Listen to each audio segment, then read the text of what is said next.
Genes, DNA, and chromosomes are what make you who you are.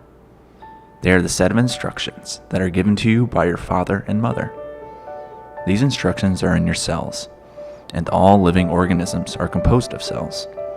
There are many different types, like nerve cells and hair cells and skin cells. They all have different shapes and forms, but every cell has the same basic parts. The cell has an outer border called the membrane, which contains a liquid material called cytoplasm. In the cytoplasm is the nucleus, and inside the nucleus are chromosomes. In humans, each cell normally contains 23 pairs of chromosomes, for a total of 46. 22 of these pairs, called autosomes, look the same in both males and females.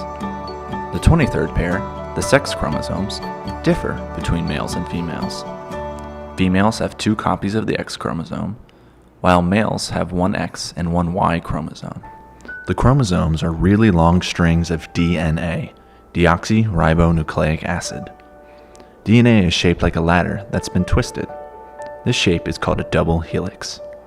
The steps of the ladder are made of 4 bases. Adenine is A, thymine is T, guanine is G, and cytosine is C.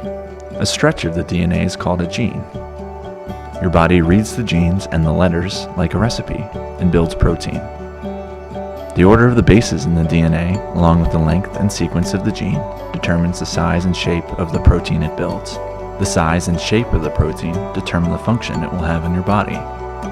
Proteins make up cells, cells make up tissue, and tissue makes up organs, like your eyes and your skin. So the genes determine what you are, a cow, an apple, or a human, and what you will look like, the color of your hair, your skin, your eyes, and so on.